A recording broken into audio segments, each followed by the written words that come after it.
Hello and welcome back.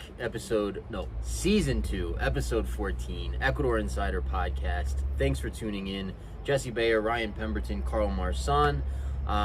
Again, welcome back. It's probably been a couple of weeks since we did one of these, but we're getting a little more consistent, possibly doing the best we can with that. So this is sort of an emergency broadcast. We wanted to get this done probably a week ago, but we just got our schedules coordinated. So this is kind of an emergency broadcast based on new COVID-related, vaccine-related mandates and restrictions that the government here has implemented.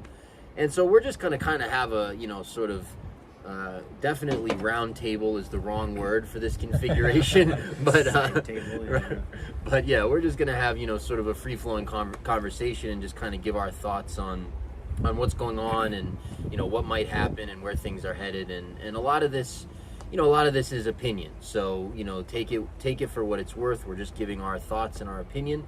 But we wanted to put some content out, give people an update, let people, know what we're thinking and what's going on and kind of what things look like here, and talk about it. So again, welcome back. Thanks for tuning in. I guess for me, the place that I would start is there's probably two main pieces for me that I think are important.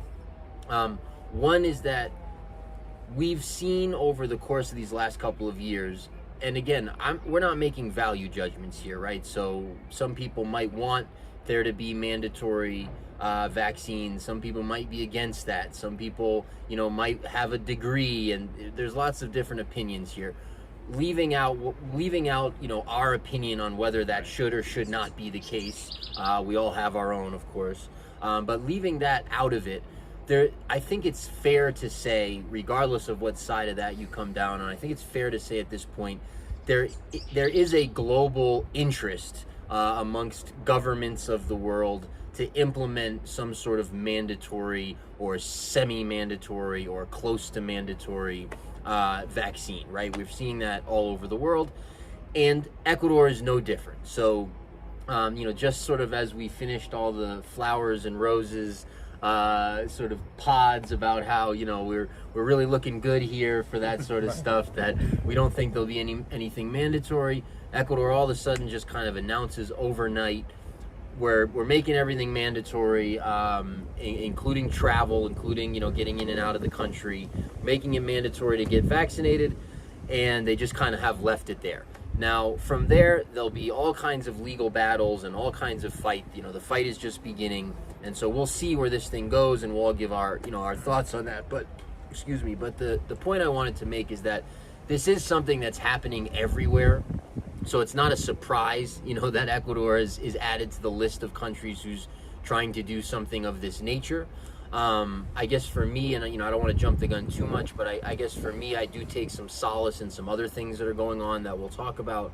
But that's, I think that's one piece. And then the other piece that I think I just wanted to mention here off the top is that we've now seen, I don't know how many times, maybe 3, 4, 5 times, we've seen sort of something like this announced and then eventually rolled back. Right. So we'll see if that's the case with this or not. We don't know. But that's something that we've seen now several times where it looks like, oh my gosh, they're going to do all this really sort of onerous, draconian type stuff. And then as it turns out, they pull it off the table or they roll it back. So your guys' thoughts? I mean, they did technically roll it back. Like 4 hours later, they said that it was mandatory to have your vaccine card to be able to do any type of business, to go into any type of building, restaurants, banks, that kind of a thing. And then 2, 3, 4 hours later, they rolled it back to say, what was the language like? But we're not going to enforce it. Meaning like no consequences, but right. Do the right thing. Kind of a language. I think if I understood correctly, there are going to be some stores and places where they will require a vaccine card to enter, but there won't be any fines or any consequences, like legal consequences for people who don't have it. But how about for those who don't enforce it? Is that written anywhere? Probably not. Like if you're a business and you're like, I don't I don't believe in that, so I'm not going to enforce it. I think that it also meant that there would be no consequences there as well. I should have prepared for that Yeah. question. I did not, Yeah. so I'm not sure. Sure. Yeah, I'm pretty sure that's what I understand from it and from what I've been reading, so I'm going to go with that. And Yeah. particularly Ecuador is a country that has trouble with enforcing things just in general. So to have a countrywide enforcing of this is just not feasible. So, especially here in Vilcabamba, I can guarantee that a lot of businesses will not be requiring it to enter. Yeah. And maybe there'd be some people that will come and try to give out tickets like in the future, maybe, but again, I think what we've seen in the news is a couple hours later, we retrace that back as a country, and we're like, all right, well, there's not going to be consequences. Well, Very interesting. Something that's worth pointing out, the governmental statement did mention that it would not be required for essential services. So hospitals, anything essential, anything governmental that is essential for the public won't require it. Now, private businesses some of them are said to start requiring. Like there was a statement about like the big supermarket in Loja, the big hardware store. There was a few stores that agreed that they were going to start requiring it. But so far, I haven't seen anybody that had that experience where they weren't allowed to get in without it. I have one. I mean, I was there 4 days ago, and I was not required. And I don't even know what 4 days. I think 2 days before Christmas, and I was not required to have a vaccine card to enter Supermaxi or Banco de Loja, but I was for the hardware store Kiwi. Oh, okay, interesting. Yeah, so they were already. That was the day after the announcement, or the day of the implementation, the date that it was supposed to go live. They were that first day requiring it at Kiwi. I think that probably some of the bigger stores will roll out if they feel pressured. Right. And who knows who's doing the pressuring? It could just be social media, social dynamics with some of the Ecuadorians. So some people have been reaching out asking if there are any health exemptions or anything like that. There has been talk with some other attorneys here in Ecuador about health exemptions.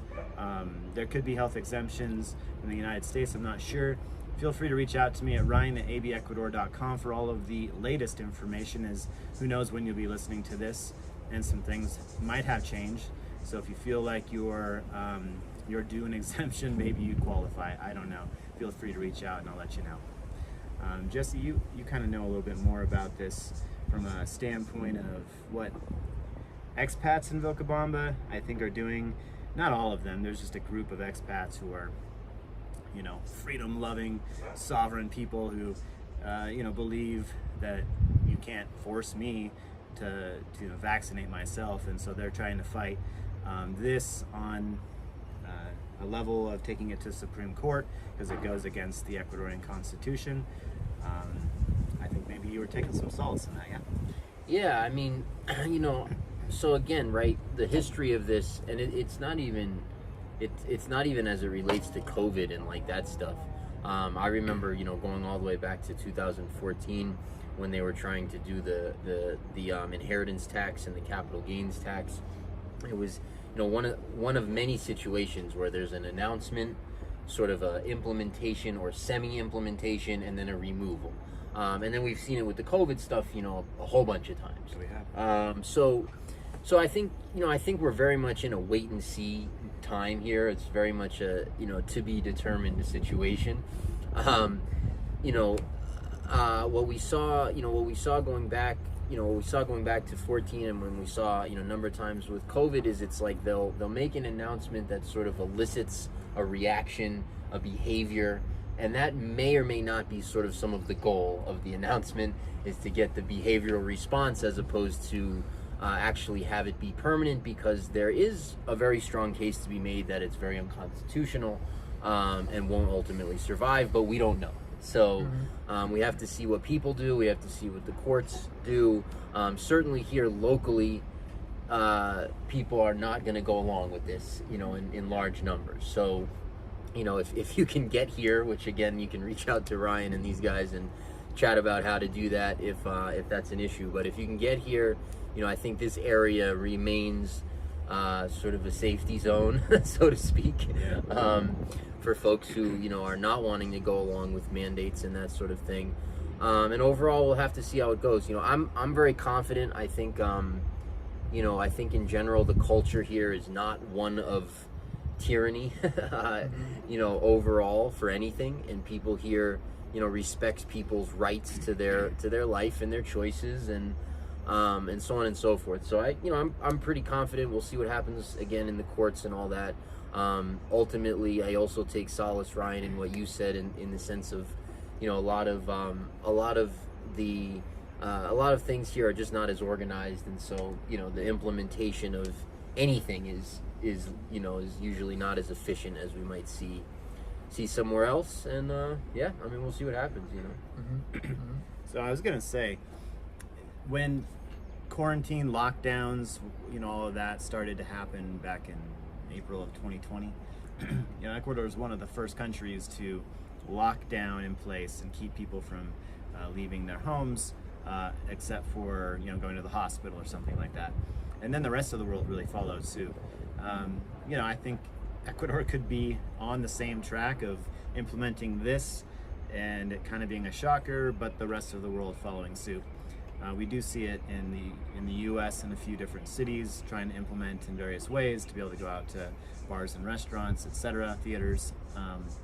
So maybe that's just the start, because in other countries it's a kind of a slow, incremental step towards that same end.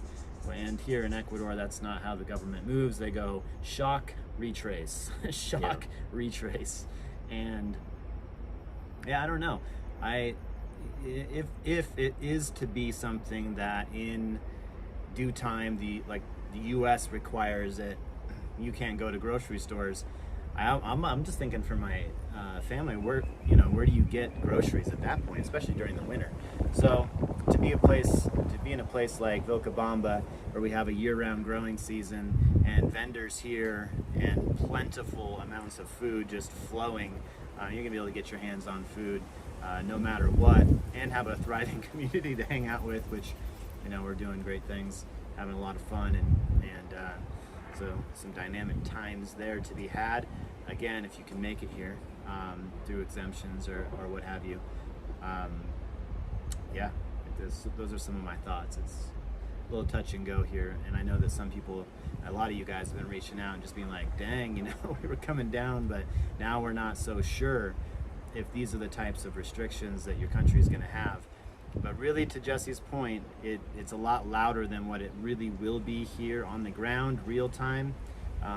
It's a lot different than the April of 2020 when you weren't able to leave your house. Now, because everybody's vaccinated, well, then now we can go out and we can, be out and about and moving and gathering because everybody's vaccinated. So it's a little different. We have a little bit more freedom now to move around. So I guess it kind of depends on how you look at it, whether this is a good or bad thing, or a state of the world. Again, given that other countries are probably going to follow suit. Yeah, there's one thing I wanted to share is that this was implemented on December 23rd, and part of the statement specified that there would be a 1-month trial. So between the 23rd of December to the 23rd of January, they were going to sort of, analyze and see if the mandates were helpful or not, if they were necessary or not, that kind of thing. So, to your guys' point, it could change in just less than a month from now, really. So we'll see what happens. Dare we promise to make an update video? We promise. Within a month or two, after a month, Right. there will be an update on this channel. Springtime, you'll get that update. I want to say something, and it's a little bit off topic, and it's a little bit personal, but I want to say it anyway. One of the adjustments for me coming from the U.S., moving to Ecuador, and doing business and making life decisions in Ecuador was having to adjust to less surety, right? Like, things are not, in the States you have a pretty good idea next year and the year after and 3 years after that and 4 and 5, what the tax code is going to look like, what the political environment more or less is going to look like. You kind of have a handle on things going out. There's stability is really the word. Whereas in Ecuador and most of Latin America, if not all, you could have a change in political party, You could have something happen in the financial system, where you have a massive change and swing almost overnight. Like what we've, someone was just mentioning. They do things here very quickly. It's like today it's this way, tomorrow it's that way, 3 days later it's back to the first way, 5 days later it's this new way, and that's just part of living here. Now that has lots of ramifications, lots of pluses and minuses, which is not for this show. But one thing that I learned over the years, especially in the first few years that I was here, and especially during the big downturn we had in 15 and 16, was that all of the decisions, all of the opportunities that I did not take advantage of at that time because I was fearful. I was worried politically what the country was going to look like at that time. The economy was in the tank. It did not seem like the right time to be doing this and doing that and putting money into this and putting money into that. I won't tell the stories now, but I really learned that lesson during that time. That both in Ecuador, things have a tendency of working themselves out. They have kind of a way of working themselves out. The people here do have real power. There's less organization. There's more around the edges, and things tend to get worked out here. That was a big lesson I took out of those years. And another lesson that I really took was do not paralyze, just speaking to myself, do not paralyze myself because I'm fearful of something that's external.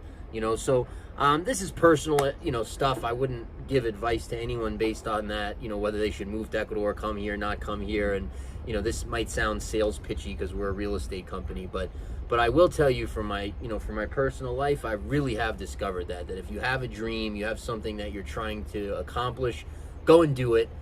It'll find a way to work out. I wouldn't put major things like that on hold while this gets sorted out here over these next coming months. Sure. Yeah.